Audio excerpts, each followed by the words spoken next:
I'm Fred McMurray.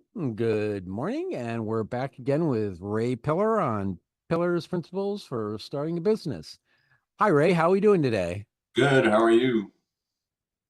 Coffee's starting to kick in, so feeling better now. You well know. Still doing mine. Almost done with mine. Oh, you're buying the expensive stuff, huh?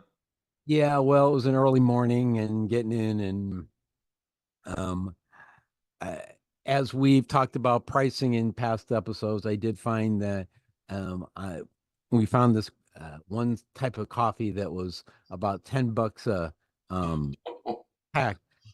And I thought about it and like, well, that's expensive. But then I thought, given that this is now, the Starbucks mocha is now about $5.50, I'm thinking, Wow. wow, two of these equal one bag of that. And I get like 10 pots of that. There Maybe you go. more expensive coffee isn't a bad thing.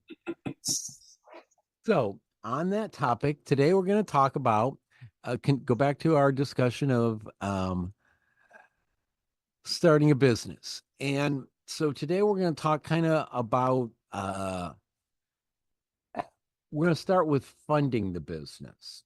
So the basic question is how do I know if I have the money, the funds, the resources to start a business? How do you know? Well, obviously, you know what money you have in the bank and what you're able to afford. And obviously, as you start looking for something, um, if you go in if you're starting your business from scratch, you're probably going to need a little more money than if you do a franchise. At least with a franchise, you pretty much have a set cost, and you have, for lack of a better term, a starter kit to get you going. You're not going completely cold turkey, but finding the funds can be difficult or easy depending, I think, on on the next topic. What is your passion? And that's why I said that basically these two topics need to be blended, because simply if you're passionate, you will find the money. You keep on digging until you find it. And what a lot of people do is they look at their 401k, and there's ways of borrowing from that. The problem with that, of course, is that you've got to pay it back, within a reasonable time. And you can cash in your 401k, and you pay the 10% penalty plus tax. You know, so that's another way of doing it. There's friends and relatives, which has a upside Yeah. and a downside. Obviously, if you're going to have a partner, it requires you to you're not the answer man. You have to go and ask permission for a lot of things that happen within the business. So I found that if you're passionate enough about your business, you will find the money. You may have to go to 10 banks, or you may have to go to 10 friends to and get turned down a lot. But if you are motivated enough, there's always a way of finding some way of funding that business. All right. So you mentioned franchise, and I know with franchise, buying a franchise, a lot of times you can get funding through an SBA loan. Yes.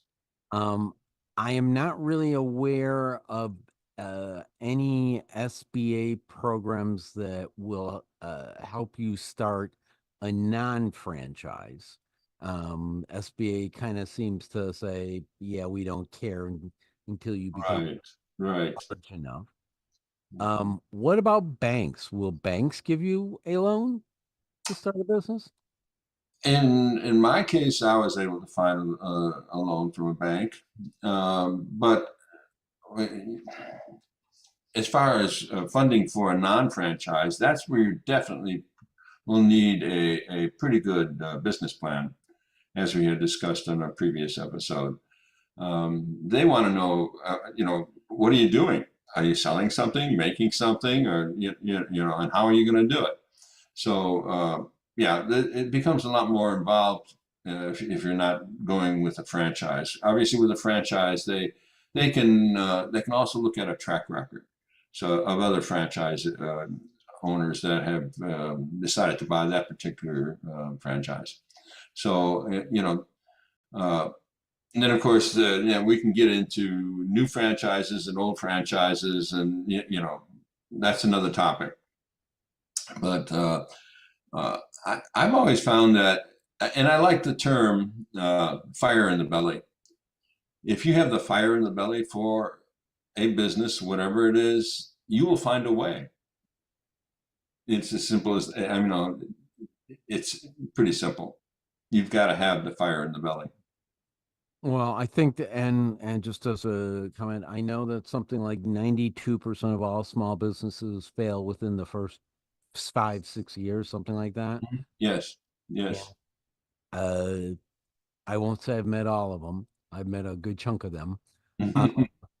And it usually seems they don't have that long-term fire in the belly of I don't want to work on somebody else's time is what I always Yes, yes.